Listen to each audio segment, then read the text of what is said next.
Entonces de patología esofágica, de reflujo gastroesofágico. Entonces, básicamente el reflujo gastroesofágico se presenta cuando el contenido gástrico vence la presión del esfínter esofágico inferior y pasa al esófago, y de ahí incluso puede llegar a faringe y a boca, ¿no? La principal causa, pues lógicamente, es la disminución de la presión del esfínter esofágico inferior, y eso también tiene una fuerte relación con la hernia yatal. Habíamos dicho que de los dos esfínteres el que más tenía presión era el superior, y que el inferior tenía un poquito menos de presión, pero que esta presión menor se compensaba con la alineación que tenía con el hiato diafragmático. Entonces, cuando esa alineación se pierde y hay una hernia yatal, hay mayor riesgo de que los pacientes tengan reflujo gastroesofágico. Es bastante prevalente, más o menos en el 10-15% de la población. Por lo menos el 60% en USA presentaron enfermedad de reflujo gastroesofágico, y pues los síntomas son distensión, pirosis, dolor en epigastrio, la sensación lógicamente del reflujo. Y esos síntomas pues pueden impactar el sueño, y cuando se impacta el sueño pues impacta la productividad de la gente. Entonces, la fisiopatología del esfínter esofágico inferior, recuerden que debe estar alineado idealmente con el hiato diafragmático, es la primera barrera. Cuando esa barrera falla, el contenido gástrico puede pasar al esófago. Recuerden que el esófago tiene una serie de movimientos que hacen que cuando algo pasa de ese contenido gástrico al esófago, esos movimientos hacen de que el esófago, por decirlo así, se limpie y quede libre de residuos. Entonces, también cuando hay alteraciones del clearance esofágico, también aumenta el riesgo de reflujo.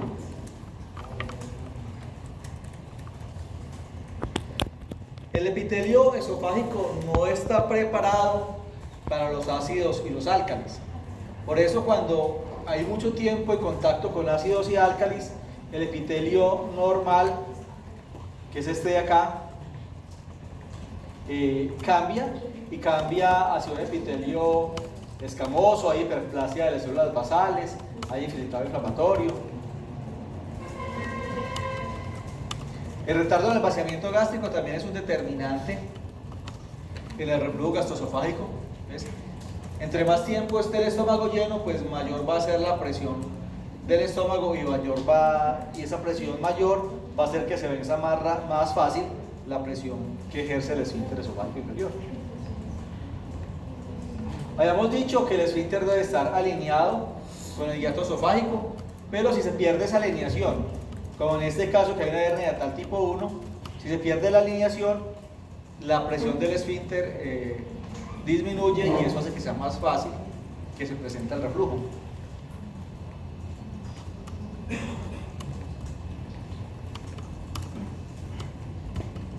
El Helicobacter pylori, que se relaciona pues con hipercloridia, también puede ser relacionado con acloridia. Y en algunos casos la cepa CAC-A se puede considerar como un factor protector para el mismo reflujo, ¿no? O sea, ese sería un caso en que el Helicobacter es factor protector, no deleterio. Los factores agresores sobre el esófago son el ácido o el álcalis, y ese ácido o ese álcalis viene del estómago, ¿cierto? Esto es individual, depende de la cantidad de ácido que produzca el paciente, depende de que también el paciente no tenga un reflujo alcalino, pero pues también depende de la comida, de cuánto coma, porque es diferente si uno se come 3 hamburguesas o una doble carne con salsa y cebolla, así se come pues un platico chiquito. O sea, si come mucho, es más probable que aumente el reflujo. Si además de eso la gente ingiere alcohol o tabaco, entonces pues también, entonces, o hacen la clásica, pues uno se va de rumba el fin de semana, sale a las 4 de la mañana borracho y va y se mete una hamburguesa y luego se va a dormir, pues, y claro, tomó, no falta, no sabemos si también consumió tabaco y fuera eso se mete la hamburguesa, pues claro, eso es igual a reflujo, ¿no? Hay medicamentos que disminuyen la presión del esfínter esofágico inferior, ¿cierto? Ya hemos visto, cuando hemos visto la calasia y los otros síntomas, que los calcioantagonistas, que los nitratos disminuían la presión, ¿cierto? También las benzodiazepinas, la atropina, la atrofilina.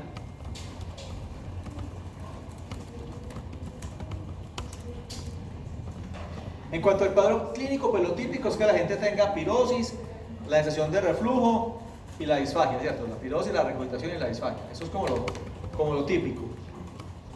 Cuando la gente le dice, bueno, no doctor, tengo un dolor acá, que siento como si me quemara y siento que me sube una cosa amarga hasta la boca.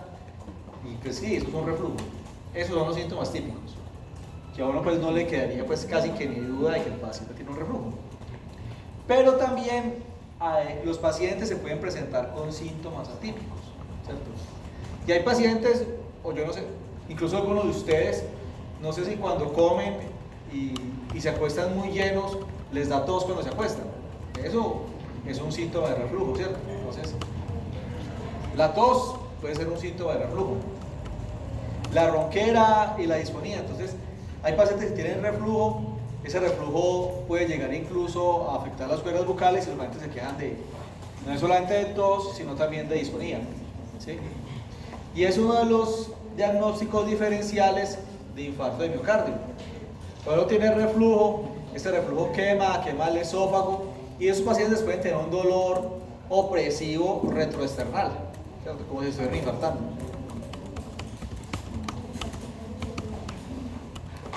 Bueno, variaciones clínicas, pues estas son las típicas, ¿cierto? Pirosis, disfagia, odinofagia, sensación de reflujo.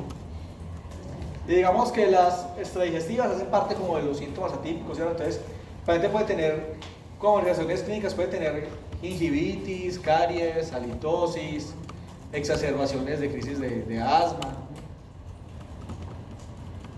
laringitis, síntomas de disfonía. Incluso pacientes con reflujo severo pues pueden tener una neumonía. El mismo caso del borrachito que se emborracha, se toma el caldo o la hamburguesa a las 4 de la mañana, luego se acuesta y al otro día amanece todo vomitado, ¿cierto? El paciente fácilmente puede tener una neumonía broncoaspirativa. Hace neumonía aspirativa.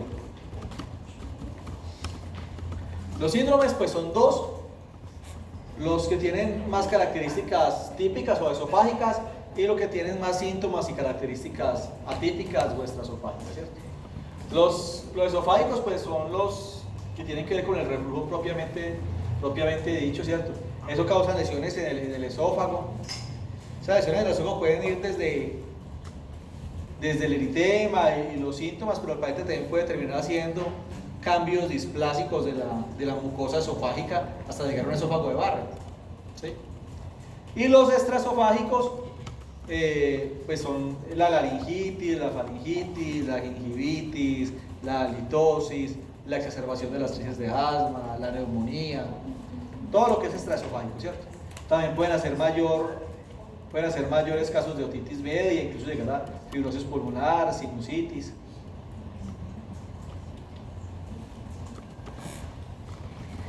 El diagnóstico es clínico, o sea, ustedes deben hacer un diagnóstico clínico, ¿cierto? Para eso uno no necesita hacer una endoscopia para diagnosticarle a alguien reflujo. Listo. Ustedes llegan a encuentran al paciente que tiene los síntomas más o menos típicos, ¿cierto? Ustedes hacen el diagnóstico de reflujo. Si son síntomas atípicos, pues es más difícil hacerlo, ahí sí van a requerir otras cosas, pero si el paciente tiene síntomas típicos, hay que hacer el diagnóstico de reflujo. O sea, el diagnóstico de reflujo le ordenan al paciente medidas antirreflujo, ahorita las vemos. Le ordenan al paciente un IVP, esomeprazol, omeprazol, lansoprazol, pantoprazol, el que quiera, ¿sí? Y esperan cómo le va al paciente en un plazo de 1 a 3 meses, ¿sí? Y si el paciente persiste con síntomas, ahí sí hay que hacer una endoscopia, ¿sí? O sea, lo primero es clínico y manejo clínico. Y después, si el paciente no mejora, hay que preguntarse, bueno, ¿por qué si el paciente hizo medidas antirreflujo, si el paciente estaba con el IVP, ¿por qué no mejoró? ¿Será que hay otra cosa ahí debajo? Entonces ahí sí está indicada la endoscopia. Listo. O también hacerla de entrada, si el paciente tiene síntomas atípicos, si el paciente se despierta por la noche con dolor, si ha tenido sangrado, si tiene pérdida de peso, ¿sí? Si tiene una disfagia importante, también hagan endoscopia, porque uno no sabe qué hay en esa disfagia ahí detrás de eso. Si el paciente tiene una anemia importante, si ustedes lo palpan, le sientan alguna masita ahí en el epigastrio, prácticamente hagan endoscopia. O sea, entonces la idea es, endoscopia no es necesaria para el diagnóstico, primero manejo farmacológico y de medidas antirreflujo, pero si el paciente eso no le funciona, o si además de los síntomas tiene otras cosas como que uno hace pensar que el paciente puede tener otra cosa diferente como un tumor, por ejemplo, un cáncer de esófago, un cáncer de estómago, pues ahí sí hágale una endoscopia. Tampoco hay que ser pues tan cerrados y negarle a todo el mundo la endoscopia, ¿no? Hay pacientes que sí la necesitan.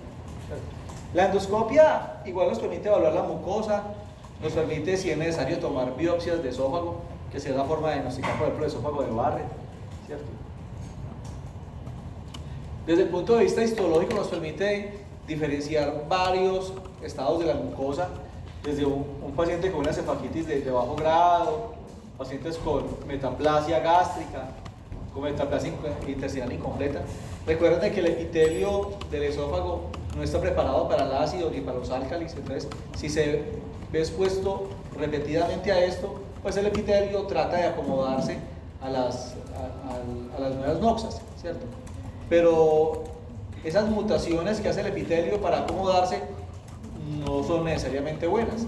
Entonces termina siendo metaplasia y eso con el tiempo puede llevar a que el paciente haga una lesión como el esófago de Barrett, que es una lesión premaligna, ¿no?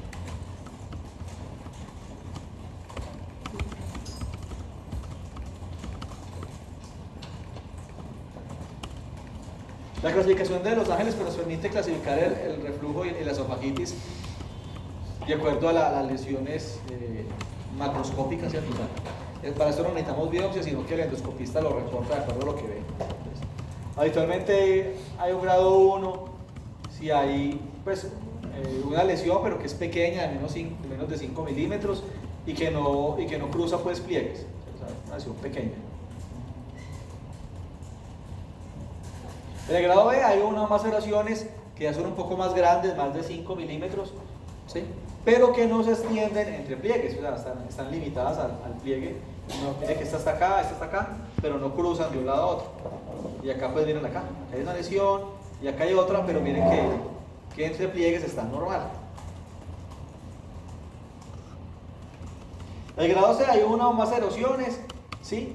Pero hay contigüidad entre los pliegues, o sea, miren acá el pliegue acá está alterado y este pliegue de acá está alterado y miren que el tejido que hay entre cada pliegue también está alterado, ¿cierto? Acá se ve más claramente acá, ¿cierto? Ahí está alterado el pliegue y el tejido en el medio del pliegue también está alterado.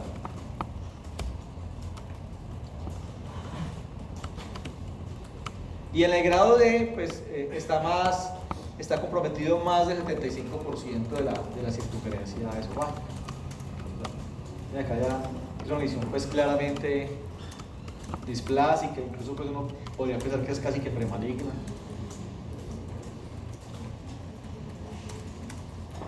Con los tratamientos ya saben, la primera parte del tratamiento farmacológico, los IVP, ¿sí?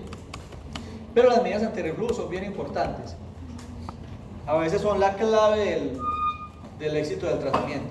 Lo que pasa es que es difícil a veces que la gente se acomode a las medidas antirreflujo. Además porque por lo menos esta involucra pues también a la pareja, ¿sí?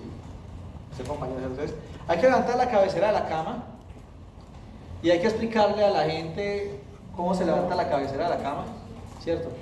Hay que decirle, vea, usted le tiene que colocar unos taquitos de madera a las patas de arriba de la cama, ¿cierto? Le pueden poner unos taquitos, o puede mandar a ampliarlas, a alargar las patas de la cama, ¿cierto? También venden como unos colchones especiales que se coloca en toda la cama y el paciente así queda a 30 grados. ¿Sí? Y eso hay que explicárselo. Porque, miren, lo que uno ve normalmente cuando uno le dice a la gente que tiene que levantar la cabecera de la cama, lo que hace es que se coloca como 5 almohadas para dormir y el paciente no duerme todo a 30 grados, sino que lo que está a 30 grados, ni siquiera a 30, como 90 grados es la cabeza, entonces duermen así. Duermen así, entonces el paciente se levanta con reflujo y con tortícolis. Entonces, no es la idea. Listo, entonces la idea es que hay que enseñar a la gente que hay que levantar es toda la cama la que tiene que dar levantada, acá, ángulo a 30 grados o acá. Porque si solamente colocan varias almohadas, eso primero no le sirve para el reflujo y segundo le va a crear un problema diferente. Perder peso, ¿cierto? Siempre es importante. Tener un perímetro abdominal aumentado, tener obesidad, aumenta la presión intraabdominal. Si se aumenta la presión intraabdominal, pues es más fácil que se venza la presión del esfínter esofágico inferior y por lo tanto va a haber reflujo. Entonces, perder peso siempre es una recomendación, ¿cierto? Evitar comida chatarra, ya les dije. Entonces, si uno come grasas insaturadas, come hamburguesa, pizza, y más si queda muy lleno, pues es más probable que tenga reflujo. Algunos alimentos también como el chocolate disminuyen el tono del esfínter esofágico y aumentan el reflujo, ¿no? Especialmente el chocolate. Ya hemos dicho evitar el cigarrillo de licor, ya lo hemos nombrado. Los AINES, a la gente que le gusta tanto consumir AINES, entonces ibuprofeno, diclofenaco, naproxeno, piroxicam, todo eso no solamente erosiona la mucosa del estómago, sino que también aumenta los síntomas de reflujo gastroesofágico. Con el tratamiento, ya saben, desde el punto de vista farmacológico, lo primero que hay que hacer es IVP, ¿cierto? Son los IVP. Les damos IVP. Además de eso, podemos utilizar antiácidos. Hay pacientes que responden parcialmente a los IVP, entonces los antiácidos pueden ayudar a crear una protección gástrica adicional.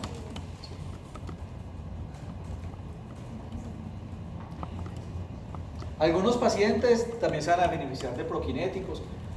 Hay pacientes que uno ya sabe que tienen un vaciamiento gástrico lento, entonces en esos funcionan mejor los prokinéticos. Los pacientes que tienen un mayor reflujo no ácido sino alcalino, hay pacientes que tienen reflujo alcalino, entonces los pacientes también les va mejor con los prokinéticos. O pacientes con reflujo de difícil manejo, entonces uno le mezcla los tres. Le deja un IVP, le deja un prokinético y le deja un antiácido.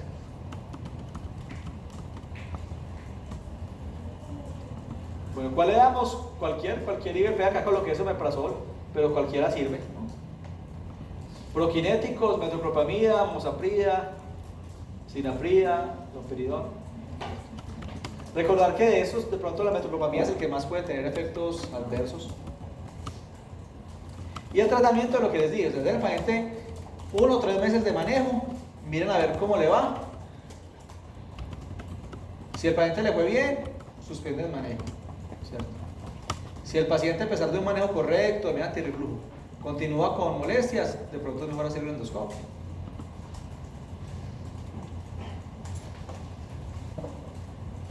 Pacientes con reflujo de muy difícil tratamiento puede requerir un manejo quirúrgico, pero pues eso es ya un manejo de rescate, no es para todos.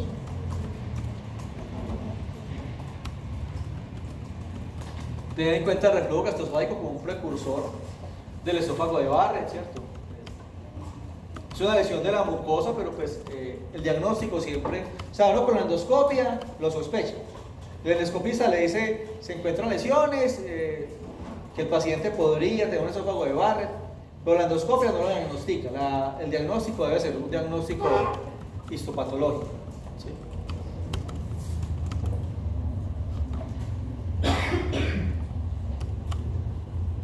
Entonces, normalmente hay un epitelio escamoso en el esófago y ese epitelio se reemplaza por un epitelio cilíndrico, por un epitelio columnar, ¿sí?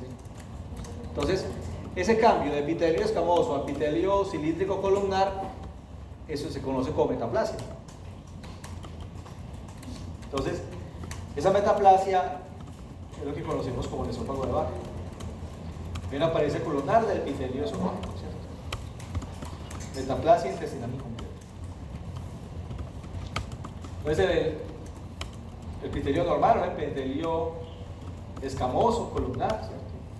Y llega hasta la metaplasia o un epitelio más columnar, ya no escamoso, sino columnar, cilíndrico columnar, que es un epitelio mucho más parecido al epitelio que encontramos en el estómago.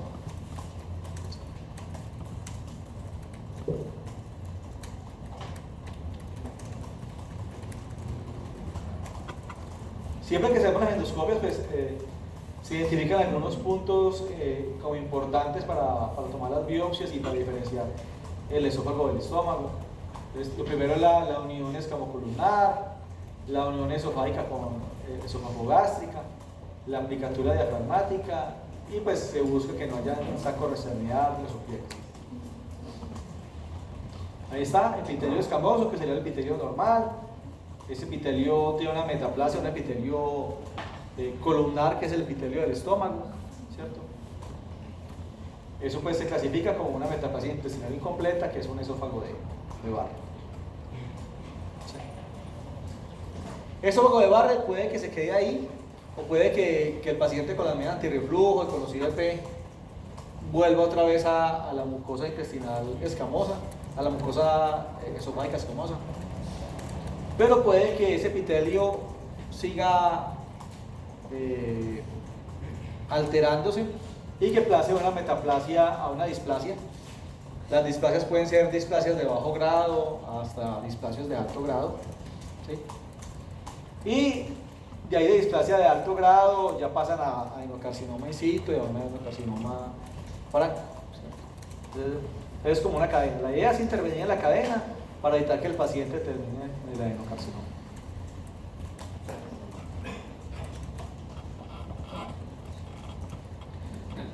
Esa progresión de Barrett pues es más frecuente en los hombres, ¿sí? Está relacionado con pacientes que tienen reflujo de más larga data, o sea, entre más tiempo uno dure con el reflujo, más es probabilidad hay de que tenga esófago de Barrett. Si es obeso, tiene mayor riesgo. Y si tiene más de 50 años, pues también empieza a incrementarse el riesgo. El tratamiento, pues es el tratamiento que le hacemos al paciente con reflujo. Hay que tener medidas antirreflujo, antiácidos, IVP y prokinéticos.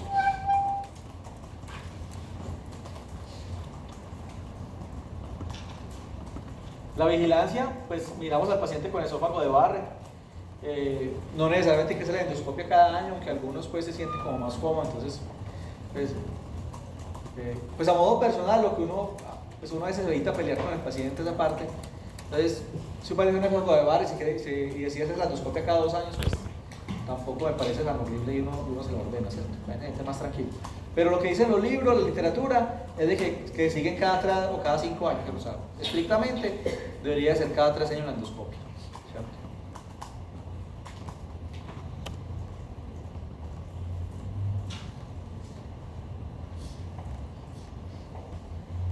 Todos los pacientes que ya tienen displasia, estos pacientes hay que seguirlos más seguido. Se les inicia, o sea, si el paciente ya no es un esófago de Barrett, sino que es una displasia, pues ahí sí, le dejamos el IVP, ¿sí? Y ahí sí hay que seguirlo cada 3 o cada 6 meses con endoscopia para mirar, endoscopia y patología, para ver que esa displasia no progrese a un carcinoma in situ.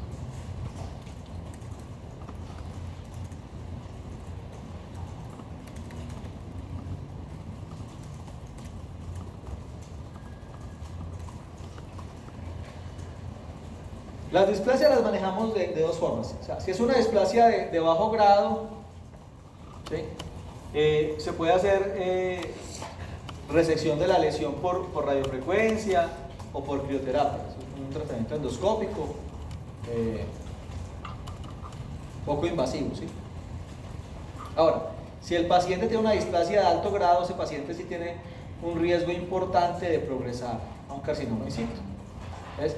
Si es una displasia de alto grado, también podríamos hacer radiofrecuencia y crioterapia, pero también podríamos hacer manejos más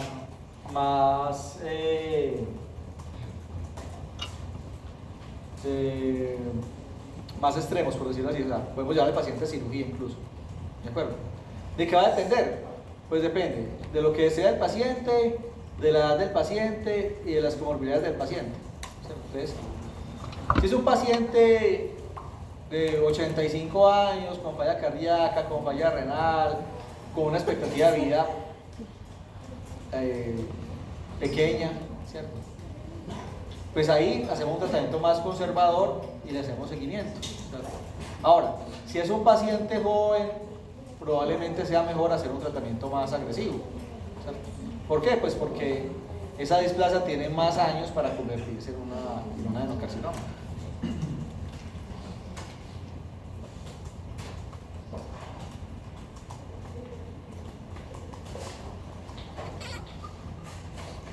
Lo que decía, ¿cierto?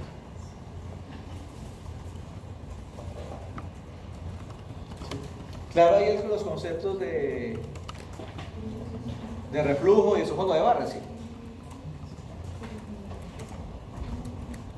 Vamos a ver pues de otras dos cositas chiquitas que son las hernias y las lesiones químicas para terminar este tema que vamos atrasado. En las hernias, bueno, tenemos 4 tipos de hernias diafragmáticas, ¿cierto? Los tipos de hernias diafragmáticas. Miren, en la tipo 1, o sea, este rotico que está, estos son los diafragmas, este es el diafragma, y este rotico que está acá es el hiato diafragmático, ¿cierto? Ahí se ubican, anatómicamente se ubican ahí, ¿sí o no? Habíamos dicho que el esfínter debe estar alineado con el diafragma para cumplir mejor su función, ¿cierto? Entonces, en la hernia tipo 1, que es la más frecuente, lo que pasa es que se desalinea ese esfínter y el esfínter queda más arribita que el hiato diafragmático, o sea, se desliza hacia arriba un pedacito del estómago. Eso es una hernia diafragmática tipo 1.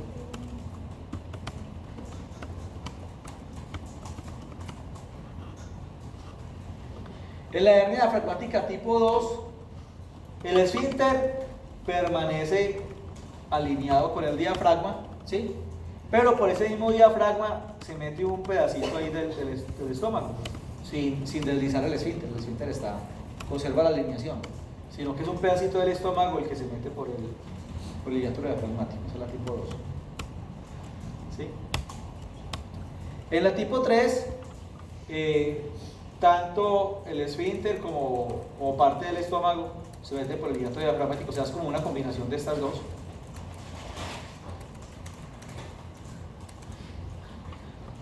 Y en la tipo D hay una herniación, pero que no sucede pues por el hiato diafragmático, sino que sucede por otra debilidad del diafragma. O sea, es como una hernia paradiafragmática.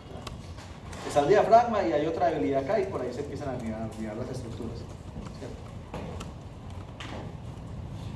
¿Qué tanto se puede herniar la gente? Pues puede herniarse así, ¿cierto? Pero hay personas que tienen hernias gigantes. Le hace uno la radiografía de tórax y ve allá cerca del estómago la cámara gástrica y pedazos del intestino, o sea, herniaciones grandes. Habitualmente son del tipo 1 y aunque muchas personas tienen hernia diafragmática, la gran mayoría no hacen síntomas. ¿Sí? Miren, el 10% de la población, que es mucho, 1 de cada 10, o sea que de acá de este salón, por ahí 5 podríamos tener una hernia diafragmática. ¿Sí? Exacto. Pero el 90% son asintomáticos, o sea, muy poquitas personas hacen síntomas. Y aunque la hernia diafragmática aumenta la probabilidad de que el paciente tenga un reflujo gastroesofágico, no todos los pacientes con reflujo gastroesofágico tienen hernia diafragmática, ni todos los pacientes con hernia diafragmática tienen reflujo.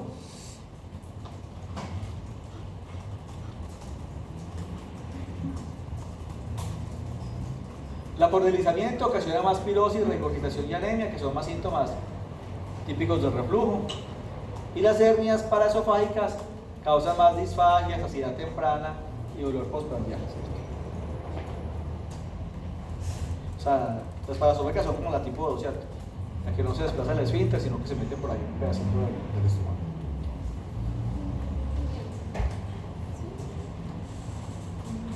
Lo hacemos con diagnóstico, pues con diagnósticos radiográficos, una radiografía simple de tórax que nos puede mostrar eso, una tomografía, pero para visualizar mejor las vísceras dentro de la cavidad torácica, pues los medios contrastados son muy buenos, ¿cierto?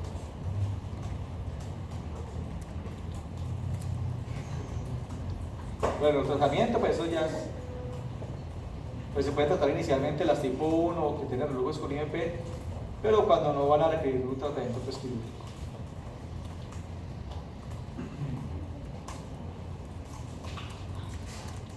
Y ya para terminar la parte de esófago, vamos a hablar de las lesiones esofágicas por cáusticos. ¿Sí?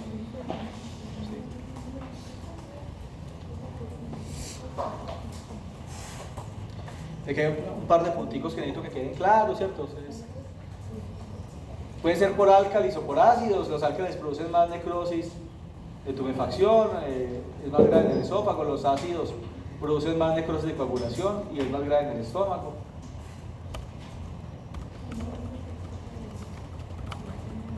Causa inflamación de la pared del esófago, puede afectar la mucosa en una parte o en su totalidad. Entonces, el que se afecte toda la mucosa, pues puede aumentar el riesgo de que los pacientes se perforen.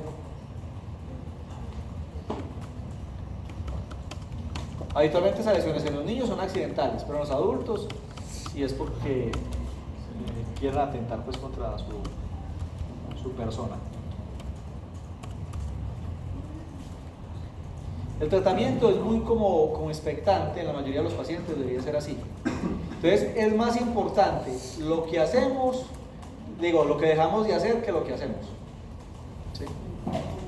Es muy importante como no ser muy entusiasta en el manejo y más bien no meter la pata cuando los manejamos. ¿Sí? Entonces miren, evitar complicaciones, proteger la vía aérea. Si hay lesiones importantes, suspender la vía oral, y si el paciente está teniendo dificultad para respirar, pues habrá que hacer una intubación rápida. El paciente va a quedar sin vía oral, puede quedar lesiones que causan edema y tercer espacio, es importante, además por el dolor incluso se puede choquear, entonces hacer un manejo adecuado de dilatación y con líquidos endovenosos. Harman o solución salina, ¿cierto? Le podemos iniciar protección gástrica con IVP. Cuando el paciente está sin vía oral, preferiblemente intravenosos. ¿Sí? Le hacemos todos los laboratorios, hemograma, función renal, electrolitos. Pero además de eso le hacemos una tomografía de tórax y abdomen para ver que no haya complicaciones o perforaciones. ¿Sí? La endoscopia debe ser temprana, pero no tan temprana. O sea, no tan temprana es que debemos de hacerla, pero no antes de 3 horas. O sea, la idea es ver las lesiones después de las 3 horas. ¿Sí? Y no hacerla tan tardía como más de 48 horas. O sea, la idea es hacerla antes de que el paciente lleve 48 horas de consumo de los cáusticos o los ácidos. ¿Sí? O sea, entre 3 y 48 horas. Ya, esto es lo más importante de acá, no realizar. Un profe mío me decía que no había nada más peligroso que un interno con motivación. Entonces, pilas, muchachos, no realizar. Entonces, no provocar emesis. No provocar emesis. Entonces, si el paciente se metió un ácido o un álcalis, no lo hagan vomitar, no hagan vomitar al paciente. ¿Por qué no se hace vomitar al paciente? Porque igual es como lo lógico, ¿cierto? O sea, el paciente tiene allá un álcalis que le está quemando el esófago, que le está quemando el estómago, y dice, no, pues sáquelo. Es como lo normal, ¿no? Entonces, ¿por qué no lo hacemos vomitar? Claro, porque hace doble lesión. Hay una lesión cuando pasa, y si tú lo haces vomitar, vuelve y quema. Entonces, no lo hagan vomitar, ¿cierto? Uno podría decir, venga, se tomó un ácido, démosle un álcalis, el álcalis neutraliza el ácido y hagamos eso. pero no. ¿Por qué no?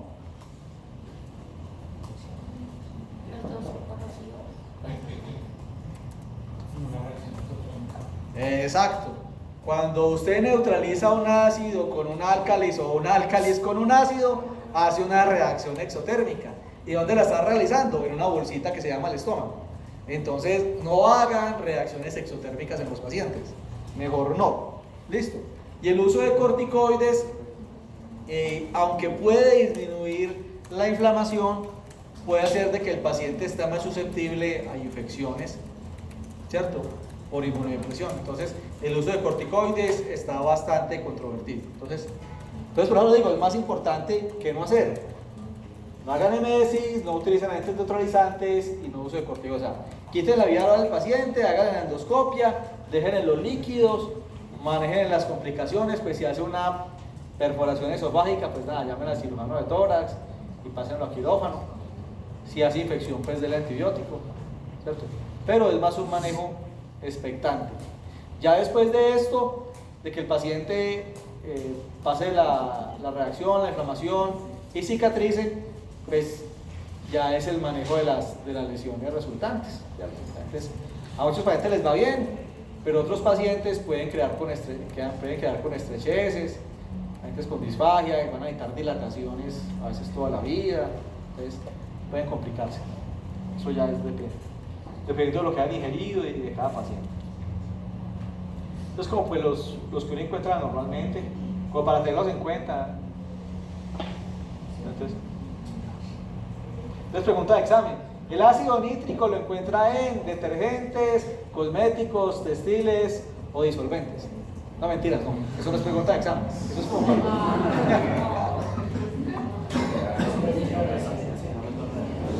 eso es como para que sepan, ¿cierto? Pero no es para que se los tengan que aprender. Bueno, y acá terminamos el tema que teníamos que haber terminado el martes pasado. Entonces vamos a arrancar el tema que teníamos que ver.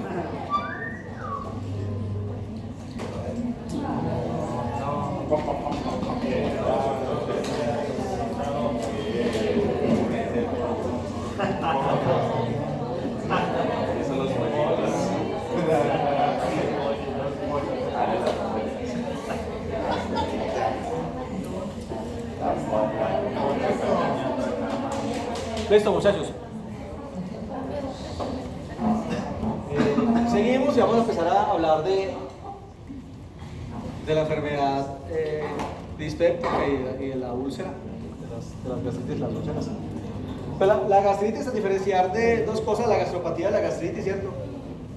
Gastropatía es el daño y la regeneración de las células epiteliales, pero hay una mínima inflamación asociada, ¿cierto? Mientras que la gastritis, si hay una inflamación importante con una lesión de la mucosa gástrica que no llega a ser una úlcera. Ahí sí hay una lesión gástrica, pero no llega a ser úlcera. Pero un paciente de 45 años con molestias abdominales, relata una historia de consumo frecuente de analgésicos no esteroideos, o sea, AINES, durante las últimas semanas, debido al dolor crónico en las articulaciones, ¿cierto? O sea, ¿qué paciente es este? Pues cualquiera de nuestros parientes cercanos, todos nuestros abuelitos hacen eso. Sus síntomas incluyen dolor abdominal, epigastrio, sensación de ardor después de comer, náuseas, vómito, ¿cierto? Y entonces, como tienen dolor abdominal, van a la farmacia, en la farmacia le dicen: ah, ¿tiene dolor? Sí, tome un diclofenaco. Entonces, para que esté dando una gastritis o una úlcera y le dan más diclofenaco. No hay hematemesis ni melenas al examen físico, no se encuentran signos de alarma. Entonces, los síntomas característicos del síndrome dispéptico: hematemesis, diarrea crónica, pirosis, pérdida de peso. ¿De cuál? La pirosis, ¿no? Muy bueno. Los síntomas, pues, el paciente tiene presentación variable. Pueden haber pacientes asintomáticos con gastritis y son asintomáticos, se dan cuenta cuando le hacen una endoscopia. Pueden tener síntomas leves tipo dispepsia, pero pueden tener dolor epigastrio urente, quemante, pueden llegar a tener náuseas, vómito, y eso ya va a tener pérdida de peso. Y algunos incluso van a tener síntomas de sangrado gastrointestinal, van a tener hemorragia, ¿cierto? La hemorragia del sangrado gastrointestinal alto se evidencia de dos formas. Uno, el paciente tiene vómito con sangre que se llama hematemesis, o dos, el paciente tiene melenas, o sea, sale la deposición de color negro. Eso es porque la sangre sale digerida, ¿no?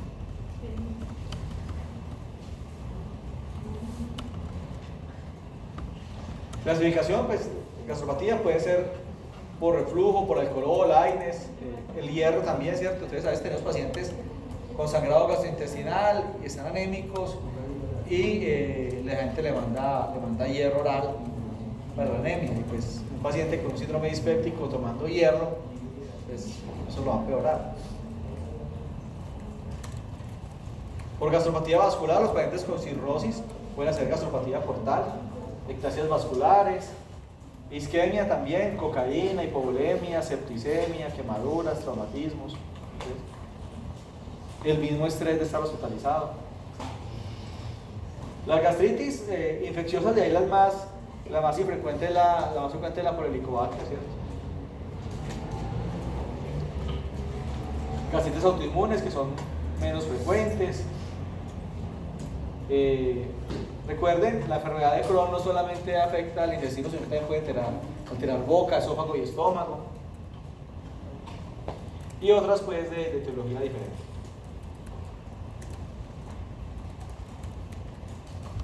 Paciente pues normal, pero que tiene un bajo consumo de vitamina C, que tiene Helicobacter pylori, pues puede ser una gastritis crónica, y ahí pasar a gastritis estrófica, a metaplasia intestinal, displasia y pues luego cáncer. Eso es como la secuencia de cómo los pacientes pueden terminar en cáncer, ¿no?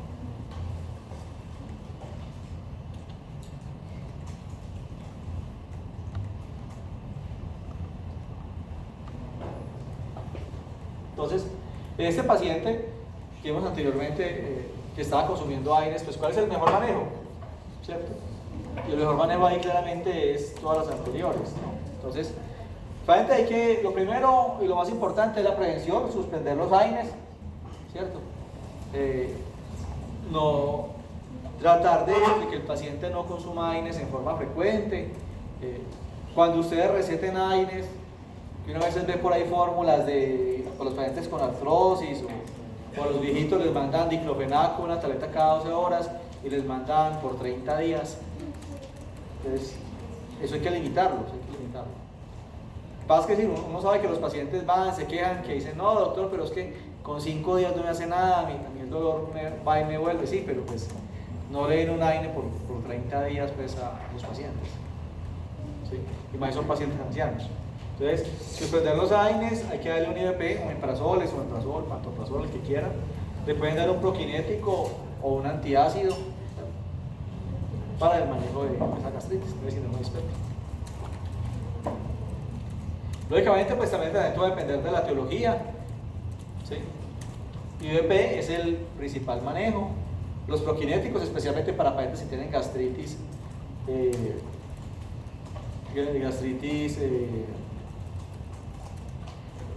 por reflujo alcalino, ¿no? Eso frente lo bien con los prokinéticos. Antiácidos como protector, ¿sí? Y eliminar factor causante.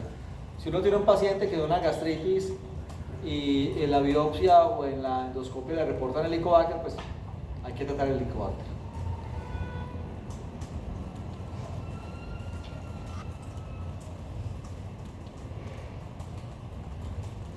La enfermedad ulcerosa, pues acá ya no solamente hay una inflamación de la mucosa, sino que hay una lesión, hay un defecto de la mucosa. Ese defecto típicamente pues tiene que ser mayor a 5 milímetros para poder hablar de una úlcera. Y ese defecto se extiende desde la mucosa hasta llegar a la capa muscular, o sea que no es planito, sino que tiene profundidad. Pues una foto de una lesión ulceral.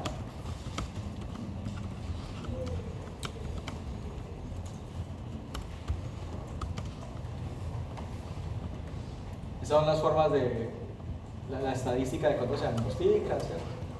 relación hombre-mujer es más o menos 1:1. La úlcera duodenal aparece especialmente después de los 45 años, la gástrica después de los 55. El diagnóstico es un diagnóstico habitualmente un diagnóstico endoscópico, después de que el paciente tiene dolor tipo dispéptico o los pacientes se consultan por un sangrado de vía digestiva, ¿cierto?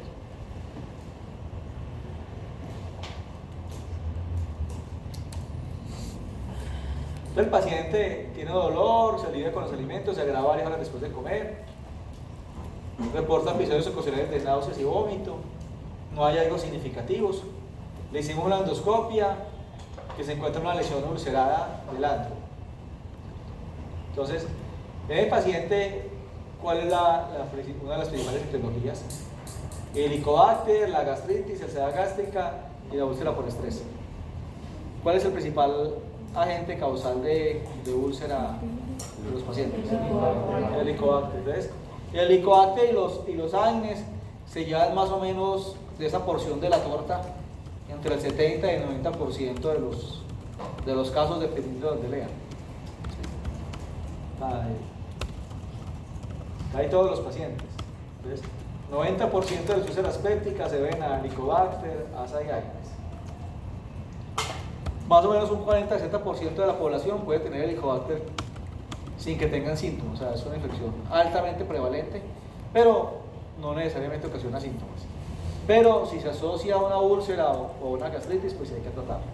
En un paciente asintomático no se debe tratar el Helicobacter. En un paciente asintomático sí.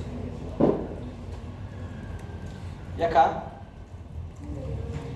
nuestros viejos, nuestros abuelos, nuestros adultos mayores, a todos les duele todo.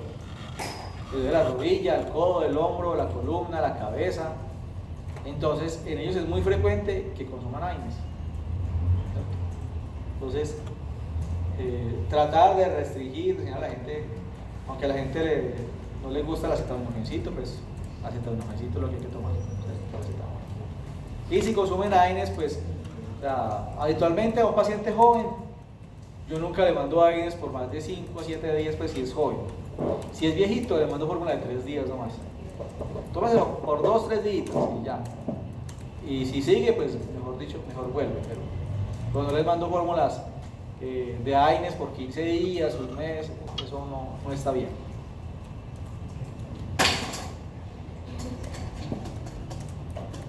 Los AINES no solamente actúan por acción local. Entonces, dice, no, o sea, yo como estoy aplicando el diclofenaco o me lo mandaron venoso, eso no me hace nada, pues no me da gastritis. Pero resulta que sí da. Los AINES actúan por acción local y actúan a nivel sistémico por inhibición de la ciclooxigenasa 2. ¿Sí? Entonces, en acción local, pues hay alteración del pH gástrico, esos AINES penetran la capa mucosa, hay ionización, alteran la permeabilidad de la mucosa y alteran la motilidad gástrica, ¿no? Y a nivel sistémico, hay tanto si es oral como intramuscular, causan la inhibición directa de la ciclooxigenasa. Eso interfiere con la producción de prostaglandina I, ¿cierto? Altera la adherencia de los neutrófilos y aumenta la liberación de radicales libres, y todo eso conlleva a que el paciente haga gastritis. Entonces, los AINES venosos intramusculares también tienen lesiones.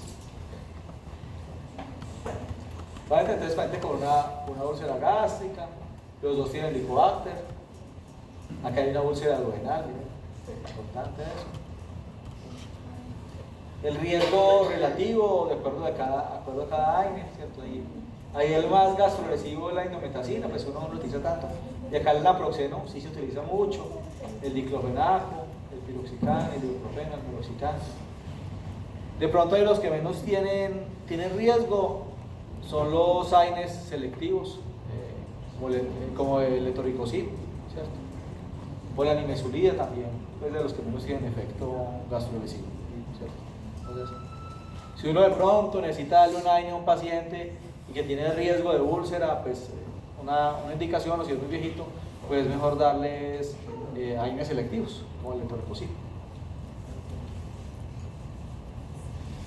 Ya hemos dicho, ¿cuál es la teología de esto? ¿Quién se lleva la mayor torta? El Helicobacter y los AINES.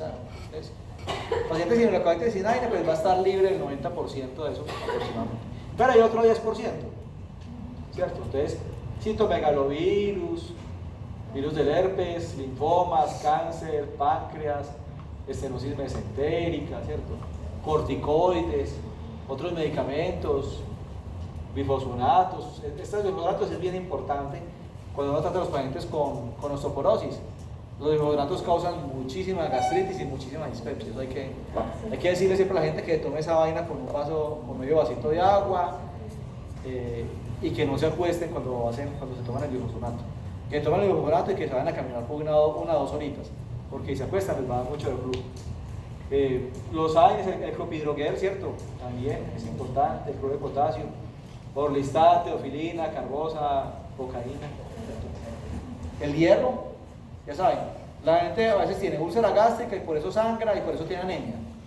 Pero pues al paciente llegan y le mandan hierrito oral y eso les empeora el pronóstico. También úlceras por estrés, pacientes hospitalizados, son frecuentes que hagan úlceras. El EPOC, la cirrosis por el aumento de la presión en el sistema porta, la insuficiencia renal, trasplantes, estados idiopáticos, síndromes hipersecretores de ácido gástrico, como son la mastocitosis, las enfermedades mieloproliferativas, enfermedades infiltrativas, ya hemos hablado del Crohn, ¿cierto? Los síntomas más habituales, ¿cierto? El dolor abdominal, el dolor en epigastrio, el reflujo, el eructo, el dolor nocturno, las náuseas, vómitos.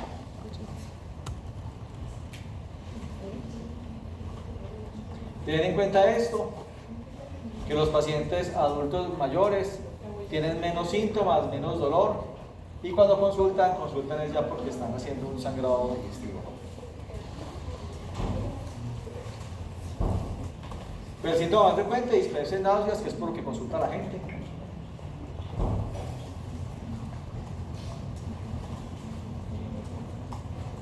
Tener en cuenta esto respecto a las úlceras atípicas, ¿cierto?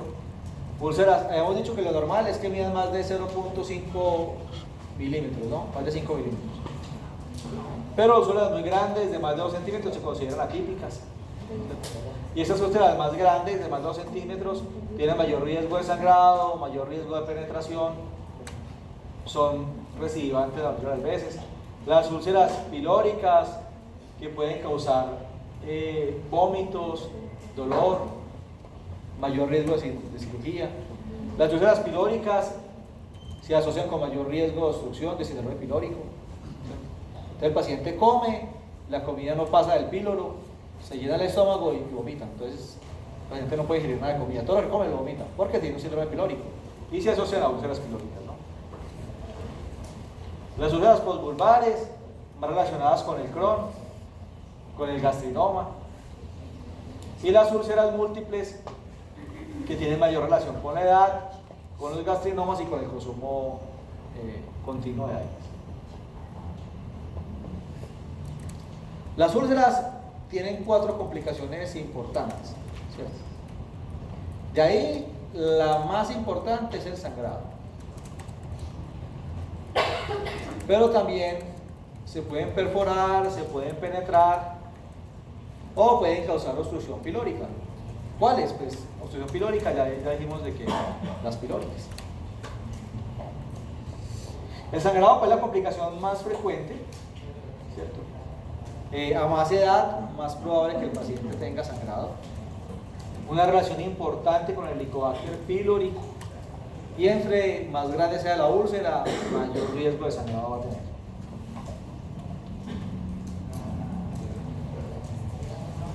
La clasificación de Forres es una clasificación endoscópica del sangrado, ¿sí? El Forres 1 es porque el paciente está sangrando, ¿cierto?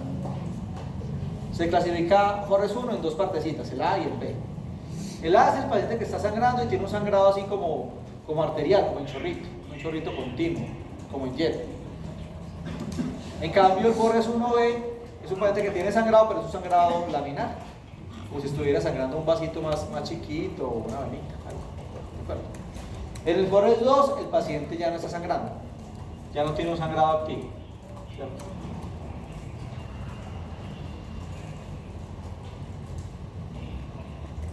Puede ir desde el Forres 2A, donde no está sangrando, pero cuando uno hace la endoscopia ve el vasito como superficial, que uno dice, uy, yo donde toque esto arranca otra vez a sangrar, un vasito superficial, ¿cierto? Hasta una costrica o hasta ahí la fibrina, ¿cierto? Y el Forres 3 es el Forres que ya tiene la cicatriz. Bueno, lógicamente, este de acá tiene menor riesgo de sangrado y estos de acá pues tienen mayor riesgo de sangrado. Así. Eso es importante porque nos indican al paciente cuándo se puede ir de alta, ¿cierto? Entonces, después de las endoscopias, si ya está acá, uno le pasa el día 24 horas. Si está acá, pues no habría que hospitalizarlo. Si está acá, hay que controlar primero el sangrado antes de darle la salida.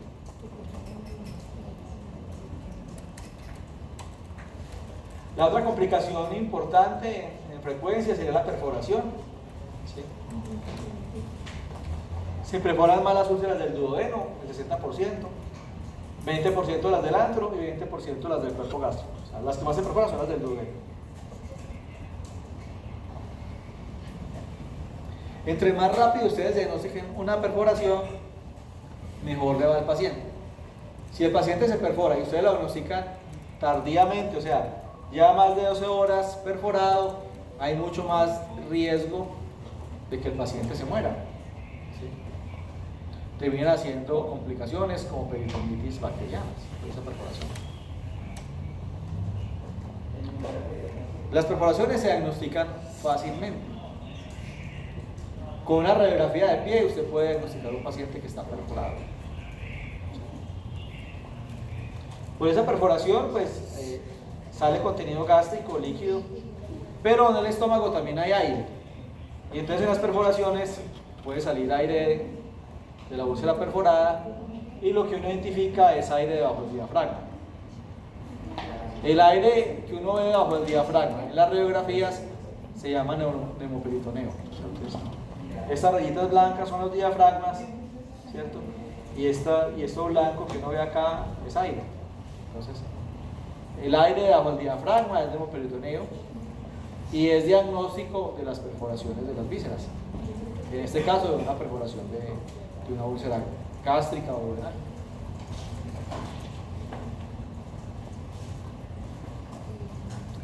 Lo otro que puede pasar es la penetración, ¿cierto? Eso es como que se perfora, pero no se perfora a la cavidad peritoneal, sino que se perfora hacia otra víscera, ¿cierto? O sea, es una penetración.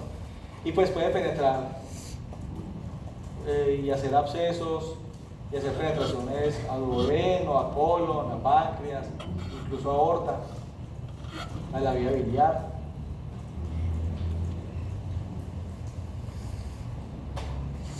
Las obstrucciones son más frecuentes en las úlceras pilóricas, que es el síndrome pilórico del que les decía. Entonces el paciente come y con poquito queda lleno, o no come, o come y vomita. ¿Sí? Al examen físico puede tener una sensación de una tumoración ahí en el epidermis superior.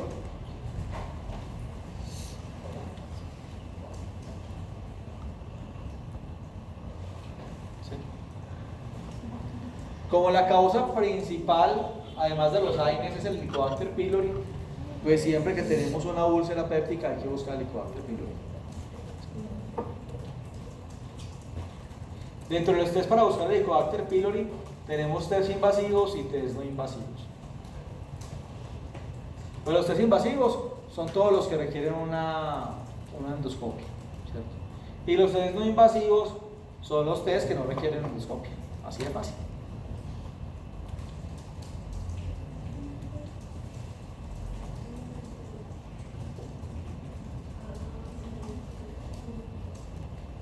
Dentro de los test tenemos el test de ureasa, que es que se da una ureasa marcada al paciente, un isótopo marcado, luego se pone a que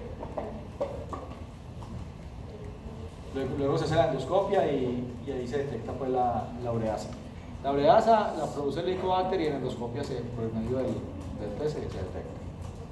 El test de antígeno en aire expirado se da un marcador, ¿cierto? Y después se pone al paciente que expire por un aparatico y ese le dice a uno si sale positivo o no. ¿Cierto? Antígeno en materia fecal, que uno no lo utiliza tanto. La histología, que la hace es exclusiva pues, de los medios endoscópicos. El paciente le toma la biopsia y el patólogo en el resultado de la biopsia le reporta a uno positivo o negativo para el Helicobacter. Los cultivos, que no lo hacemos habitualmente, pero en pacientes que tienen Helicobacter, que han recibido varios tratamientos y que el tratamiento ha sido infructuoso, pues podemos hacer cultivos para hacer después un antibiograma y mirar la sensibilidad del Helicobacter.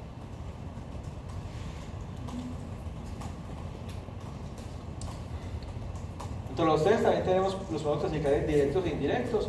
Los directos son la histología y el cultivo, y los indirectos son los test de ureasa, los test de aliento, los test de anticuerpos. En los no invasivos, el aire, el test de urea expirado, en el suero anticuerpos y en materia fecal antígenos. Lo que uno habitualmente hace, pues el más utilizado por acá es el test de urea expirada. ¿Sí? Y ya lo que nos reportan las endoscopias.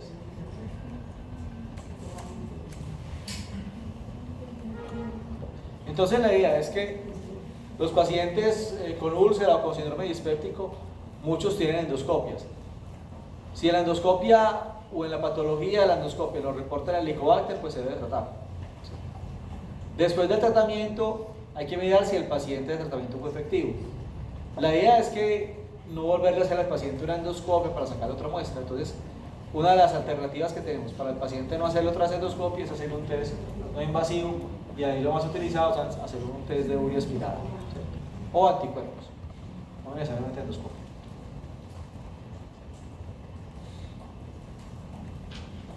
En cuanto al tratamiento, pues hay que corregir las complicaciones. Si es un sangrado, le hacemos endoscopia para corregir el sangrado. Prevenir el resangrado, esto lo hacemos con IVP. Algunos pacientes van a necesitar misoprostol. Buscar siempre los pacientes con úlcera el Helicobacter, porque, buscar los predisponentes, ¿cierto? Buscar el Helicobacter, consumo crónico de AINES. En pacientes más jóvenes que estén polimedicados, consumo frecuente de alcohol. Y si el paciente identificamos el Helicobacter o identificamos el consumo frecuente de AINES, pues primero acá es aconsejar los AINES, y si encontramos el Helicobacter, pues tratar el Helicobacter.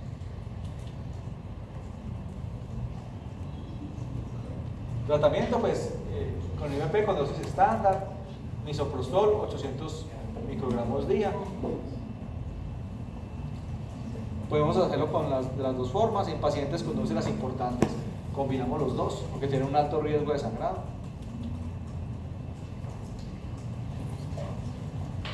El tratamiento antisecretor siempre para las úlceras, tanto gástrica como duodenal. Y pues se hace con IVP. En las úlceras gástricas, tratamientos entre 2 y 3 meses. Y en las úlceras duodenales, un tratamiento de 1 mes sería pues lo más correcto.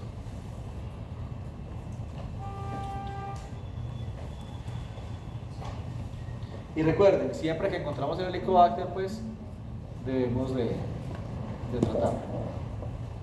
Recuerden que los IVPs y el sangrado activo disminuyen la sensibilidad de los test para el Helicobacter. O sea que un paciente con sangrados activos probablemente el resultado muestre que no tenga Helicobacter, pero sabemos de que el 90% sí hay. O sea que en un paciente con úlcera péptica es mejor, si le sale negativo, buscarlo después. Y para buscarlo, decir al paciente que deje de consumir el IVP por 1 mesito siquiera. Esas son las dosis de los IVPs. dosis estándar o doble dosis.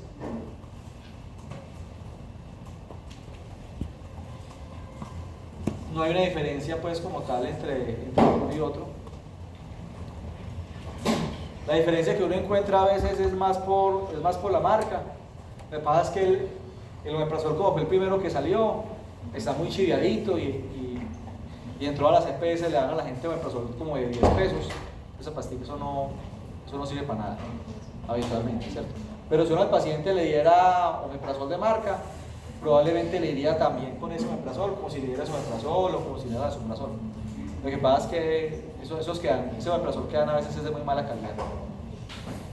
Es más por eso. Pero si son medicamentos de marca, los que produce la casa farmacéutica, todos tienen más o menos la misma efectividad.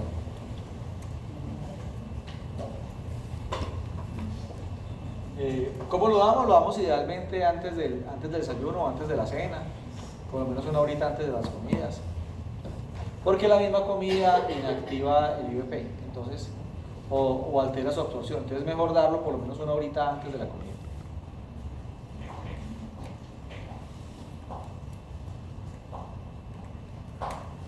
Recordar que el tratamiento, a medida que el paciente va consumiendo IVP, el IVP va inactivando las bombas de protones del estómago y ese efecto se va acumulando. Entonces más o menos cuando el paciente ya más de 5 o 7 días es cuando se empieza a ver el efecto más importante de los IVPs. Aunque no es tan frecuente, sí tener en cuenta que hay algunas complicaciones del uso prolongado de los IVPs. Neumonía, no he visto el primer caso, pero sí se ha descrito.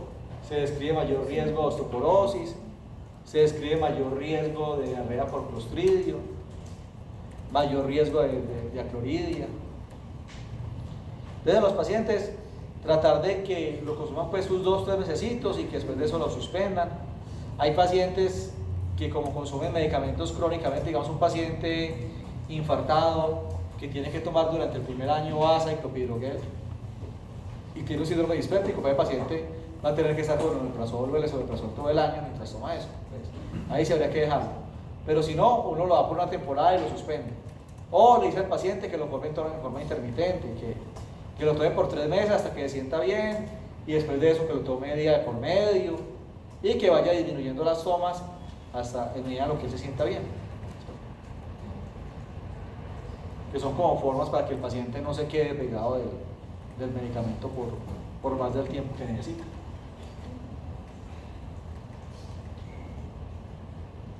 Recordar que los IVPs son el manejo primordial de la hemorragia digestiva alta, la hemorragia por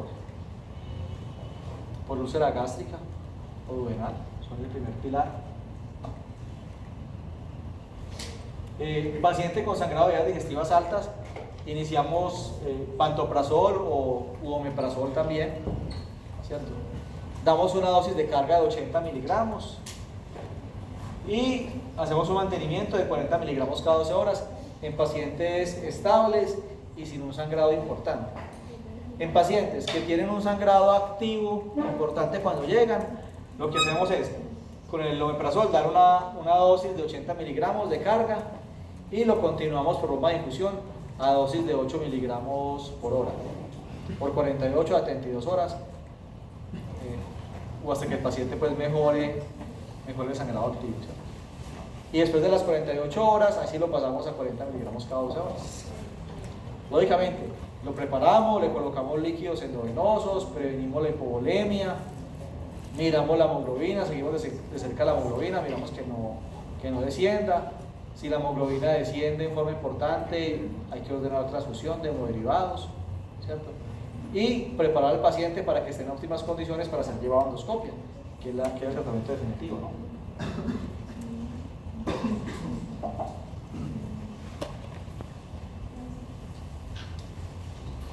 Ya lo he dicho pues varias veces, ¿cierto? Erradicar el helicobacter.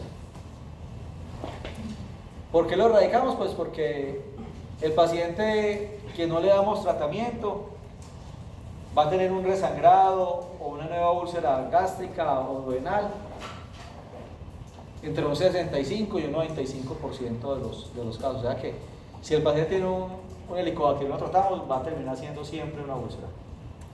Y si lo erradicamos, pues también puede que haga úlcera, pero en menor proporción, el 10 o 20% de los casos.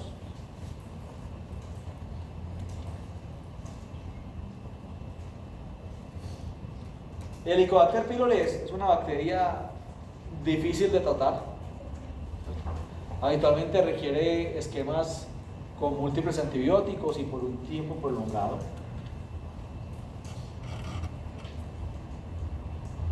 Utilizamos antes la terapia triple, pero ha aumentado en forma significativa la resistencia. Entonces, hoy en día la terapia más recomendada es la terapia cuádruple con bismuto, ¿cierto? Le damos un IEP cada 12 horas, cualquiera, el que quieran. Le damos bismuto, 300 miligramos cada 6 horas o una dosis equivalente. Le podemos dar tetraciclina, 500 miligramos cada 6 horas.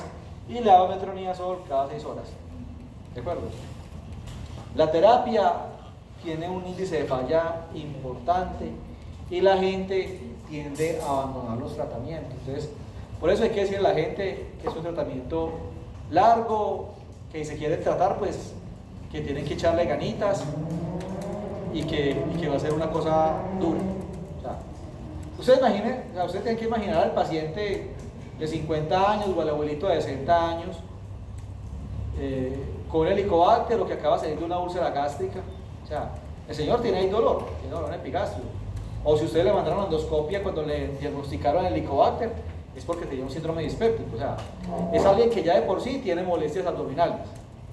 Y usted le va a decir que si tiene que tragar 4 pepas diarias de metronidazol, que el que haya tomado metronidazol sabe que esa vaina sabe inmundo, deja un sabor a cobre, maluco en la boca, lo coloca uno maluco, da hiporexia, lo coloca a orinar naranja, y se tiene que zampar 4 pepas diarias por 14 días, y se tiene que zampar otras 4 pepas de tetraciclina, y se tiene que zampar otras 4 o zamparse la milanta con el bismuto, y fuera de eso el IEP. Entonces la gente o se toma o se toma o no se las toma todas, o a los 4 días dice no, esto no es para mí. Entonces hay que decir a la gente sí, que va a ser un tratamiento duro y que es muy largo, pero pues que es la forma.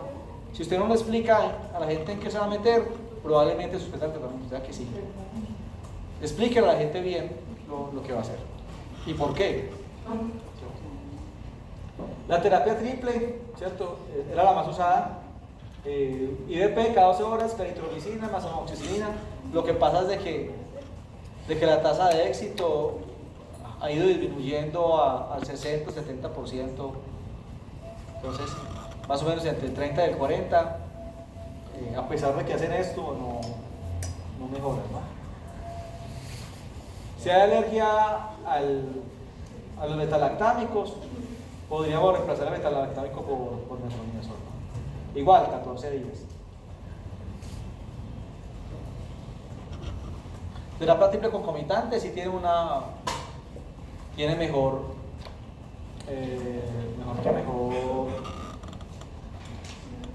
mejor tasa de éxito, ¿cierto? Es el IVP, y concomitantemente damos la claritro, la moxi y el metronidazol o tinidazol, pues. De pronto yo prefiero tinidazol por lo que es más fácil para la gente, más fácil una atlética cada 12 que 4 días. Igual, tratamiento por cuántos días, 14 días. Otra terapia pues es la secuencial, de pronto un poquito más tolerable que la otra. Usted le da 7 días de IVP más amoxa y le da otros 7 días del IVP más la claritro y el metronidazol. Es como la cuádruple, pero 7 le da una cosa y otros 7 días le da otra.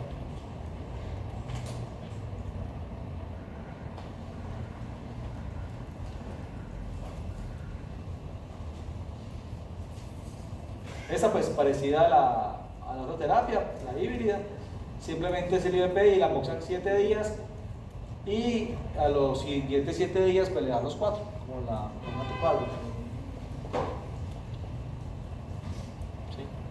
Todas esas terapias son de primera línea, pero si tienen que escoger una como la terapia principal hoy en día, la que más tiene efectividad, pues escoger esta. ¿Sí? O sea, si tienen que escoger entre las 4, escojan esta, dentro de las de primera línea. ¿Listo? Si el paciente tiene una terapia de primera línea y falla, pues hay que dar una terapia de segunda línea. Habitualmente, ¿qué dicen las guías? Si la guía es, si el paciente recibe una terapia de primera línea, pero la terapia de primera línea fue, por ejemplo, una terapia triple, ¿qué dicen? Pues arranque con la terapia cuádruple, como segunda línea. Pero si el paciente ya recibió terapia cuádruple de entrada, pues ahí ya hay que arrancar con una de estas. Como segunda línea, tenemos el IVP más levofloxa, más amoxicilina. Si hay alergia a la amoxicilina, podemos reemplazarlo por metronidazol o también incluso por tirinazol. Esas de segunda línea, pues, son de rescate, pues tiene la ventaja pues, de que es más cómodo dar, por ejemplo, la levofloxacina, que sea una vez al día. También como segunda línea, terapia cuádruple, pero con levofloxacina. ¿Sí? El IVP, le damos levofloxacina, le damos doxiciclina, y en vez de metronidazol, damos nitazoxanida. También por 14 días. Terapias secuenciales, igual, 7 días con IVP amoxa, y otros 7 días con IVP, levofloxa y tirinazol, por ejemplo. Se han dado muchas terapias para eso, ¿cierto? Esa terapia, pues, más a nivel investigativo, acá no disponemos de rifabutina, pero pues está ahí, como para que la conozcan, ¿no? Está eso. Pues, diferentes estudios que la resistencia a nivel mundial y a nivel de Colombia ha ido aumentando mucho, entonces depende de donde hagan el estudio. Acá la resistencia al metronidazol era del 86%, resistencia de claritro, miren, tan variable la resistencia como del 4 hasta el 60% para claritro. La amoxicilina desde el 2% hasta el 93%. La levofloxa, esta que es la terapia de segunda línea, pero incluso hay resistencia hasta el 27%. Diferentes estudios en Colombia, miren acá metronidazol 88, acá la claritro tenía poquita resistencia, pero hay estudios a nivel nacional, por ejemplo en Bogotá, donde el claritro tiene un 60% de resistencia, ¿no? Hay varios estudios donde relatan la resistencia, pero en todos lo que concluyen es de que las resistencias a los diferentes antimicrobianos han ido aumentando. Entonces por eso la terapia triple ha ido como perdiendo efectividad, ¿cierto? Y idealmente pues uno debería arrancar con la cuádruple. ¿Sí?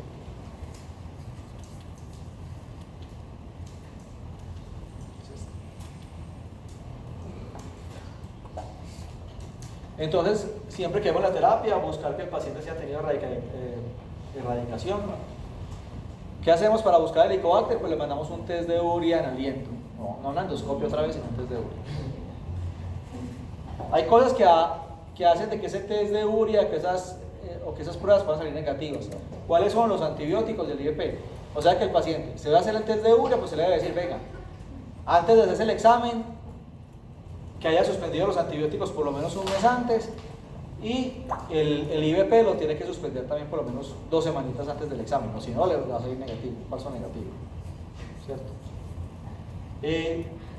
Tratar de lograr el éxito terapéutico de entrada, pues claro que usted dice usted lo puso al paciente a tomarse como 120 pastas y le dice no, el test le salió otra vez positivo, tenemos que arrancar otra vez con un otro también, o sea que idealmente tratar de que el paciente lograr el éxito de primerazo, ¿no? Pues elegir el mejor régimen de antibiótico disponible, pues hoy en día de primera línea iniciar con la terapia cuádruple, ¿cierto? Decir al paciente en qué se va a meter para aumentar la adherencia. Tener en cuenta factores de riesgo, úlcera previa, uso de anticoagulantes, corticoides, los AINES, ya lo dijimos, los viejitos, el Helicobacter, y enfermedades asociadas, de pacientes con falla cardíaca, con enfermedad renal crónica, que están en diálisis, que tienen hepatopatías, son más susceptibles de tener úlceras.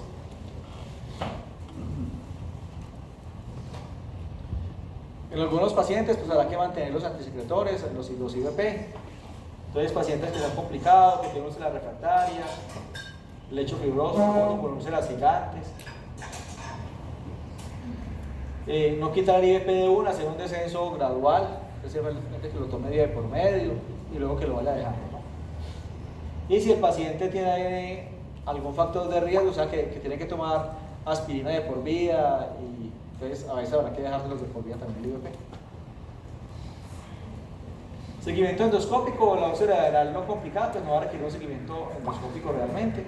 La úlcera gástrica no necesitaría tampoco un seguimiento a priori, pero en pacientes con úlceras grandes o múltiples lesiones, sí deberíamos hacer una endoscopia. Y listo, muchachos. Y asombrosamente nos colocamos al día. Ya queda la clase de